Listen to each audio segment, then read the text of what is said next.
के साथ और मैं हूं आपके साथ अवंतिका श्रीवास्तव। शुरुआत करेंगे खबरों की। सबसे पहले बीजेपी को लेकर जानकारी। छत्तीसगढ़ में अपने 40 स्टार प्रचारकों की लिस्ट जारी की थी बीजेपी ने और आज कांग्रेस ने अपने 40 स्टार प्रचारकों की लिस्ट जारी कर दी है। प्रदेश की सत्ता पर दोबारा काबिज होने के लिए चुनाव प्रचार के मैदान में जोर आजमाएंगे तमाम लोग जो इस पार्टी से बिलोंग करते हैं। जिन लोगों को प्रदेश में प्रचार के लिए स्टार प्रचारक का तमगा दिया गया है उसमें सोनिया गांधी भी शामिल हैं, राहुल गांधी का भी नाम है, प्रियंका गांधी भी हैं, मल्लिकार्जुन खड़गे भी छत्तीसगढ़ आएंगे, अधीर रंजन चौधरी का भी नाम इसमें शामिल है। इसके अलावा अजय माकन हैं, बीवी श्रीनिवास हैं, भूपेश बघेल, टी एस सिंहदेव, कर्नाटक के मुख्यमंत्री सिद्धरमैया और इसके अलावा कुमारी शैलजा, सुखविंदर सिंह सुक्खू, दीपक बैज, राजीव शुक्ला, चरणदास महंत, ताम्रध्वज साहू, फूलो देवी नेता, मोहन मरकाम, के राजू, अलका लांबा, रंजीत रंजन, पीएल पुनिया, भक्त चरणदास, शरद पटनायक, सप्तगिरी शंकर उलाका, चंदन यादव, विजय जांगड़, राजेश तिवारी, अजय सिंह यादव, शिवाजी राव मोघो, इमरान प्रतापगढ़ी, राजेश लिलोथिया, शिव कुमार डहरिया, रविंद्र चौबे, अमरजीत भगत, रेमसाय सिंह टेकाम, नंद कुमार साय, शफी अहमद, नेटा डिसूजा और प्रदीप जैन आदित्य छत्तीसगढ़ के विधानसभा चुनाव में पार्टी के प्रचार की कमान संभालेंगे।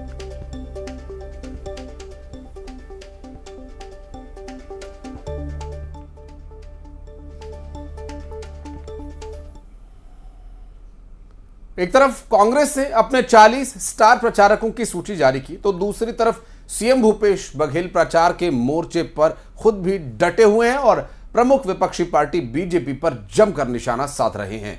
तो सीएम भूपेश बघेल ने यह बताया कि पहले चरण के तकरीबन आधे प्रत्याशी के नामांकन में वो शामिल रहे हैं। मुख्यमंत्री ने यह भी कहा है कि छत्तीसगढ़ में कांग्रेस के पक्ष में हवा चल रही है। इस मौके पर सीएम भूपेश बघेल ने छत्तीसगढ़ बीजेपी प्रदेश प्रभारी ओम माथुर पर कटाक्ष किया। उन्होंने कहा कि आजकल माथुर साहब नहीं दिखाई दे रहे हैं, दूसरा चरण आते जाते वो भी बदल जाने वाले हैं। इसके अलावा सीएम भूपेश बघेल ने एक बार फिर से नगरनार स्टील प्लांट के मुद्दे पर केंद्र की बीजेपी सरकार पर सवाल उठाए।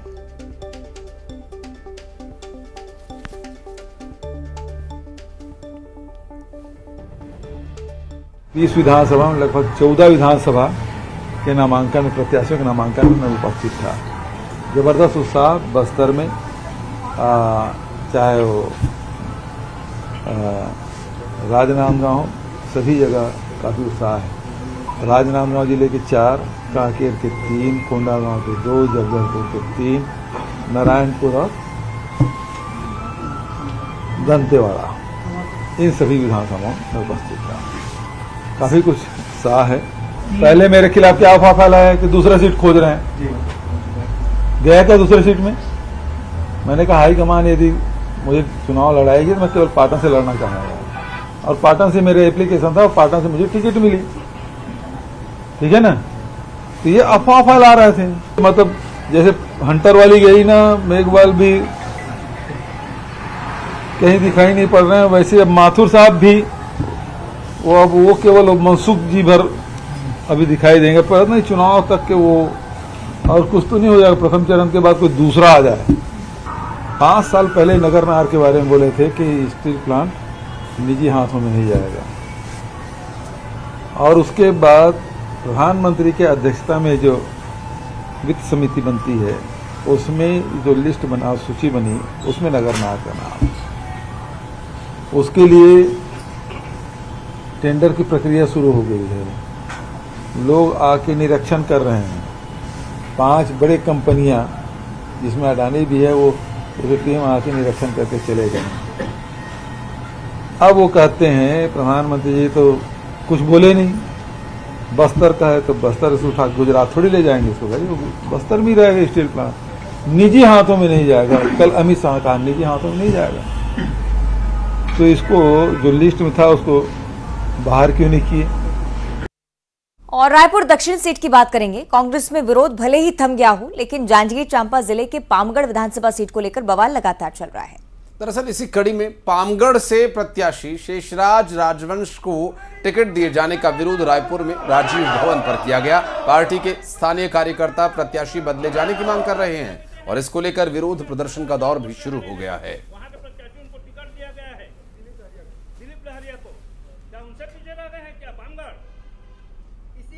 और जब कोरेलाल वर्मन को टिकट देंगे तभी पामगढ़ जीतेगा, नहीं तो बिल्कुल नहीं जीत पाएगा इस बार।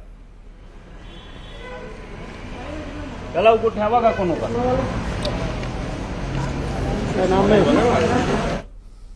और भारत निर्वाचन आयोग चुनाव के दौरान ईवीएम की एक एक मूवमेंट पर पैनी नजर रखेगा। छत्तीसगढ़ में होने वाले चुनाव और ईवीएम की मूवमेंट की जानकारी तत्काल होगी। 10,000 वाहनों पर जीपीएस सिस्टम्स लगाए जाएंगे। आपको बताएं कि बंद कंटेनर वाहनों से ईवीएम को ले जाया जाएगा।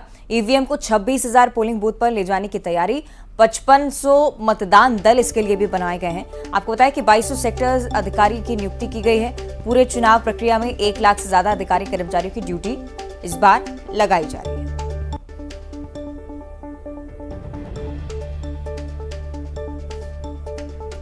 इसमें जो भारतीय निर्वाचन आयोग के निर्देश प्राप्त हुए तथा मुख्य निर्वाचन पदाधिकारी कार्यालय के द्वारा इसमें खास तौर पे ईवीएम सुरक्षा के लिए सभी व्यवस्थाएं की गई है।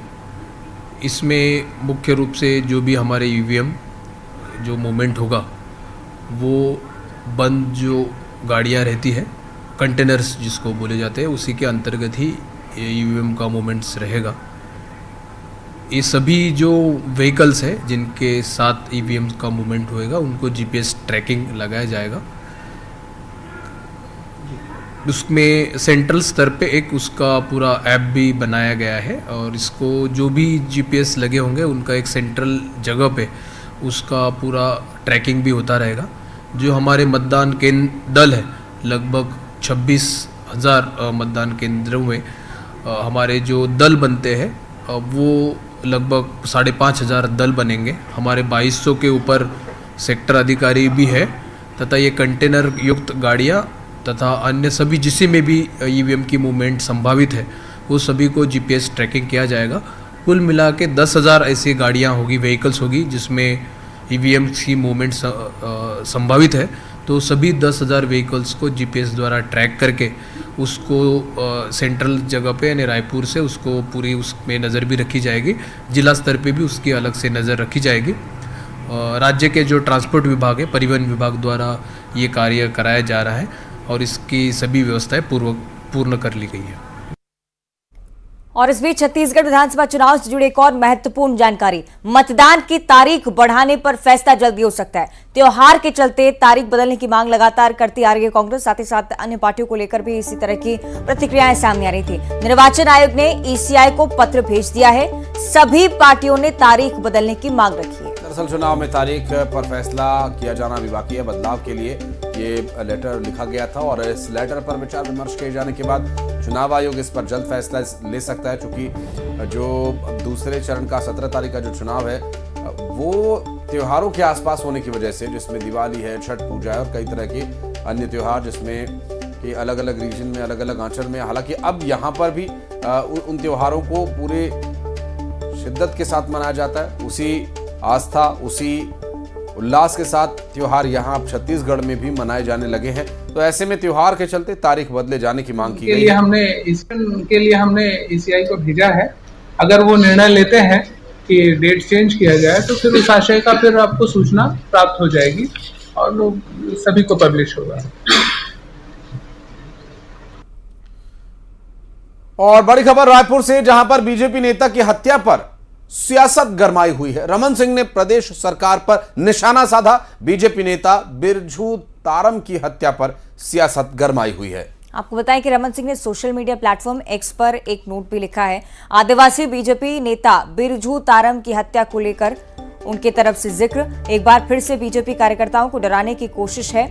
शोक संतप्त परिजनों के प्रति संवेदनाएं, कुशासन के विरुद्ध हम डरने या रुकने वाले नहीं हैं। रमन सिंह ये साफ तौर पर कह रहे हैं, इस अत्याचारी सरकार से लहू के एक एक कतरे का पूरा हिसाब किया जाएगा। ये ट्वीट आप देखिए रमन सिंह की तरफ से। बीजेपी नेता की हत्या को लेकर एक बार फिर से सियासत बढ़ने के आसार। इस ट्वीट के बाद से ही परिजनों के लिए संवेदनाएं व्यक्त की हैं, लेकिन प्रदेश सरकार के खिलाफ एक बार फिर से मोर्चा खोला है।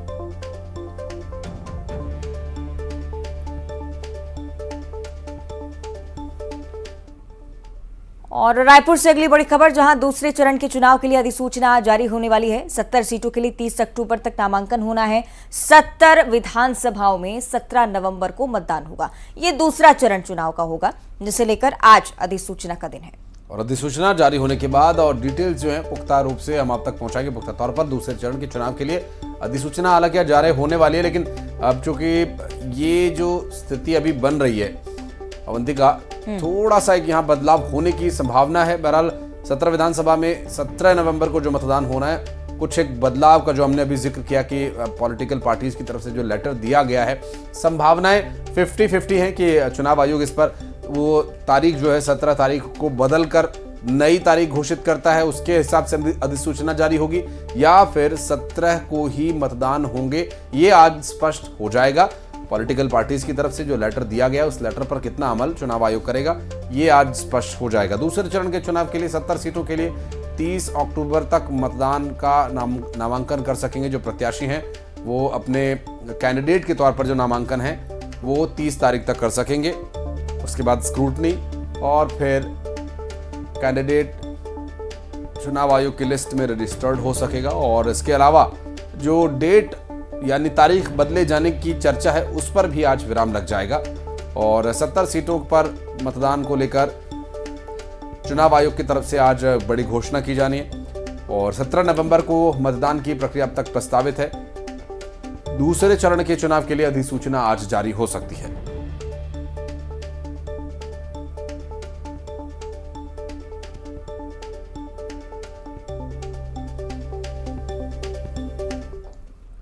और बढ़ते आगे, कोलबा से एक बड़ी खबर आपको बता दें। 16 लाख रुपए के गहने पकड़े गए हैं। चेकिंग के दौरान कार्रवाई करते हुए कार से 16 लाख रुपए के गहने पकड़े गए हैं। तिवारता दीपिका रोड पर चेकिंग अभियान लगातार चलाया जा रहा था, लेकिन न सिर्फ इस इलाके की आप बात करें बल्कि पूरे प्रदेश में इस तरह की कार्रवाई का सिलसिला आप देख ही रहे हैं। चुनावी समय है, इस दौरान पुलिस भी लगातार सघन चेकिंग करती हुई। इसी दौरान जब कोरबा में चेकिंग की गई, 16 लाख के गहने पकड़े गए। ये बड़ी बात इसलिए भी आशीष, क्योंकि लगातार फ्रीबीज का दौर चल रहा है। कोशिश ये की जाती है कि चुनाव में इसी तरह से सामान बांटकर वोटर्स को लिभाया जा सके, और इसे रोकने के लिए पूरी तरह से तत्परता पुलिस विभाग की, जो कि चुनाव आयोग के हाथ में इस वक्त पावर है। और अवंतिका, बिल्कुल आपने सही कहा कि ये जो चुनाव प्रभावित करने के लिए ये जो तोहफों और अन्य तरीके से कोशिशें पॉलिटिकल पार्टीज या कैंडिडेट्स की तरफ से की जाती हैं, उन्हें रोकना, उन्हें किसी भी तरह से निरस्त करना, ये चुनाव आयोग की तरफ से पहले ही सुनिश्चित कर लिया गया है। स्थानीय पुलिस, स्थानीय प्रशासन, उन्हें पूरी पावर इस वक्त है और वे इस तरह की कुछ भी जो अवैध गतिविधियां हैं उन्हें नहीं होने देंगे। ये सुनिश्चित करते हुए चेकिंग चल रही है, चेक पोस्ट बनाए गए हैं और इंटरस्टेट बॉर्डर्स पर सघन चेकिंग अभियान चल रहा है। और साथ ही शहर के अंदर भी कई जगह नाके लगाकर और गोदामों पर भी छापेमारी हो रही है। कहीं पर सूचना इस तरह की अगर होती है तो उस पर भी प्रशासन के द्वारा कार्रवाई की जाती है। फिलहाल जो चेकिंग है वो पूरी सख्ती के साथ और लगातार सामान और कैश, गहने, ये सब जब्त किए गए हैं। अब तक लगातार ये कार्रवाई जारी है और आगे भी ये कार्रवाई जारी रहेगी। पूरे इलेक्शन के दौरान किसी भी तरह की इस तरह का अवैध परिवहन या जिससे चुनाव प्रभावित हो सकते हैं, नहीं होने दिया जाएगा। और बढ़ते हैं आगे, रुक करेंगे कुछ अन्य खबरों का, जहां रायपुर में स्टंटबाजों का उत्पात थमने का नाम नहीं ले रहा। सड़क पर स्टंटबाजों के उत्पात की एक और तस्वीर सामने आई, जहां एक बाइक पर 3 लोग बैठे हुए हैं और तेज रफ्तार बाइक पर खतरनाक स्टंट, जो कि जानलेवा साबित हो सकता है, वो कर रहे हैं। स्टंट के दौरान बाइक से चिंगारी निकल रही थी। कई बार आप देखेंगे कि युवा इसी प्रकार की चीजों को सोशल मीडिया पर लाइक्स पाने के लिए, कमेंट्स पाने के लिए करते हैं। ये तस्वीरें आप देखिए, कितना घातक हो सकता है ये सब। ये अंदाजा शायद युवाओं को है भी, इसके बावजूद जान की बाजी लगाकर कुछ लाइक्स के लिए अपनी जान खतरे में डालते हैं। रायपुर की ये तस्वीरें, और पहली बार ये तस्वीरें सामने नहीं आई हैं। इससे पहले भी रायपुर, दुर्ग, भिलाई कई ऐसे वाक्य हमने देखे हैं। पुलिस की तरफ से कार्रवाई भी की जाती है, लेकिन इसके बावजूद सबक सीखने को ये लोग तैयार नहीं। राजधानी रायपुर की तस्वीरें आपको लगातार दिखा रहे हैं। सोशल मीडिया पर लगातार इस तरह के वीडियोस वायरल होते आ रहे हैं। एक बार फिर से ये मामला संज्ञान में आया है। हो सकता है पुलिस की तरफ से इन तीनों युवकों की पहचान कर कार्रवाई भी की जाए, लेकिन सावधानी बरतने की अपील न्यूज़ 18 भी करता है। साथ ही साथ ट्रैफिक गाइडलाइंस में भी अक्सर इस बात का जिक्र रहता है, पुलिस की तरफ से भी समझाइश दी जाती है। इसके बावजूद इस तरह के मामलों में कमी नहीं। लेकिन अवंतिका, इसमें सावधानी या लापरवाही से ये बहुत आगे मामला जा चुका है। ये तो घोर ट्रैफिक नियमों का उल्लंघन है, ये घोर उल्लंघन है। और आप अपनी जान तो खतरे में डाल ही रहे हैं, आपके आसपास जो गाड़ियां चल रही हैं उनके लिए भी आप यमदूत बन रहे हैं। और बलरामपुर जिले के बरियो पुलिस ने हथियार लहरा रहे 3 आरोपी को गिरफ्तार कर लिया है। पुलिस के मुताबिक ये तीनों आरोपी बाइक सवार होकर जिले में दहशत फैलाने की कोशिश कर रहे थे। मुखबिर की सूचना पर पुलिस ने इन्हें दबोचा है। आरोपी के पास से एक नग देसी कट्टा, एक जिंदा कारतूस, चाकू, तलवार बरामद किए गए। पुलिस ने आरोपियों के खिलाफ आर्म्स एक्ट के तहत मामला दर्ज कर उन्हें जेल भेज दिया है। आपको बता दें कि हथियार लहरा रहे 3 आरोपियों को गिरफ्तार किया गया। इनके पास से ये देखिए, ये जंग लगा कट्टा और ये तलवार, एक कारतूस और एक चाकू बरामद हुआ। बाइक पर सवार होकर ये निकले थे दहशत फैलाने के लिए। हालांकि मुखबिर की सूचना पर पुलिस ने दबिश दी और इन आरोपियों को पकड़ लिया और उनके पास से बरामद ये हथियार भी हम आपको दिखा रहे हैं। और आरोपियों के खिलाफ आर्म्स एक्ट में मामला दर्ज किया गया है।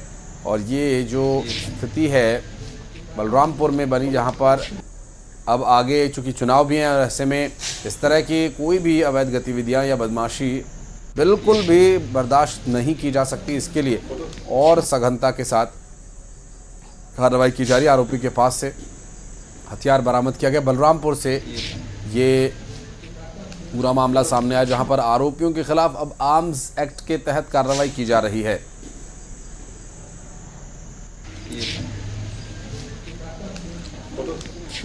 और चौकी के आसपास में पब्लिक के माध्यम से सूचना प्राप्त हुई कि बरियो से क्रॉस होती है 3 लोग तलवार, चाकू और फिर पिस्टल, एक कट्टा लहराते हुए जा रहे हैं करके इसको पुलिस के द्वारा रोक करके पकड़ा गया। इनके विरुद्ध में आर्म्स एक्ट के तहत में 25-27 आर्म्स एक्ट के तहत में कार्रवाई की जा रही है। जो गिरफ्तार हुए हैं आरोपी, उसमें से एक गाजियाबाद, एक मुजफ्फरनगर और एक बिहार का रहने वाला है। इनके बाकी आपराधिक गतिविधियों के बारे में पुलिस अभी पता कर रही है। और बढ़ते आगे, सूरजपुर में तेज रफ्तार कार बेकाबू होकर चंदरपुर हाईवे पर पलट गई और इस हादसे में कार सवार एक महिला समेत 3 लोग बुरी तरह से जख्मी हो गए। सभी घायलों को जिला अस्पताल में भर्ती करवाया गया है। कार में सवार सभी लोग अंबिकापुर से बैकुंठपुर की ओर जा रहे थे, तभी गाड़ी बेकाबू हुई और उसके बाद सड़क पर पलट गई। तस्वीर आप देखिए, भीषण सड़क हादसा। अंदाजा आप तस्वीरों के जरिए लगा सकते हैं कि कितना नुकसान लोगों को हुआ होगा। तस्वीरों में ये साफ दिखता है कि काफी तेज रफ्तार में कार आई, अचानक से अनियंत्रित होती है, दुकान से टकराकर पलट जाती है। 3 लोग जो कि इस कार में सवार थे बेहद ही गंभीर रूप से घायल, अस्पताल में इलाजरत है।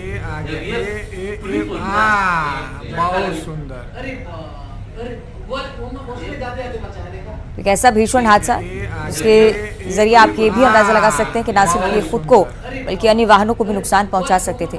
बड़ा हादसा टल गया।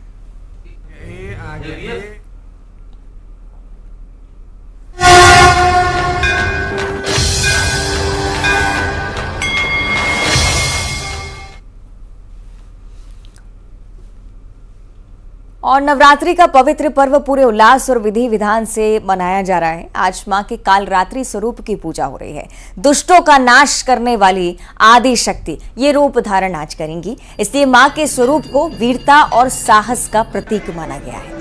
पौराणिक कथाओं के अनुसार देवी के इस स्वरूप की पूजा करने से दुष्टों का नाश होता है। माता के मंदिर में श्रद्धालु दर्शन करने के लिए भारी संख्या में पहुंच रहे हैं और आज नवरात्रि की सप्तमी तिथि है। मां कालरात्रि की आराधना का ये दिन, ये नवरात्रि नवदुर्गा के 9 स्वरूपों को पूरी तरह से समझने के लिए, उनकी आराधना करने के लिए सर्वोत्तम दिन है।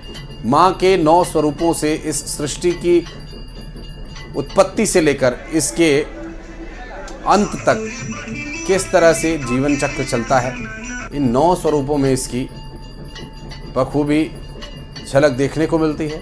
और इन 9 स्वरूपों को समझने की भी आवश्यकता है और उसकी महिमा को जो समझते हैं वो माँ की आराधना करने के लिए, उनका आशीर्वाद प्राप्त करने के लिए हमेशा आतुर रहते हैं।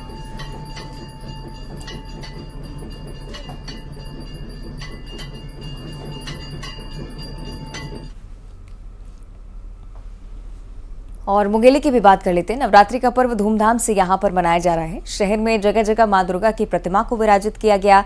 दुर्गा पंडालों में श्रद्धालुओं की भारी भीड़ उमड़ रही है और इस दौरान दुर्गा पंडालों में कई तरह के सांस्कृतिक कार्यक्रमों का भी आयोजन किया जा रहा है। कई जगहों पर गरबा नृत्य और जगराता हो रहे हैं। तो स्थानीय लोग भी इसमें बढ़ चढ़ कर हिस्सा ले रहे हैं। तस्वीरें हम आपको दिखा रहे हैं। यहाँ पर माँ दुर्गा की आराधना करने के लिए काफ़ी संख्या में लोग पहुँच रहे हैं। शाम से गरबा नृत्य शुरू होता है और उसके बाद कई जगह जगराते भी हो रहे हैं माँ का जागरण कर। और क्योंकि गरबा का भी माताओं बहनों में काफ़ी क्रेज़ देखा जाता है, काफ़ी उत्साह से वो गरबा के लिए जाते हैं। और यहाँ पर न सिर्फ गरबा बल्कि माता का जागरण कर भी माता का आशीर्वाद प्राप्त कर रहे हैं, माता को प्रसन्न करने के लिए। और इसी के साथ इस बुलेटिन में फिलहाल इतना ही। आप बने रहिए न्यूज़ 18 के साथ।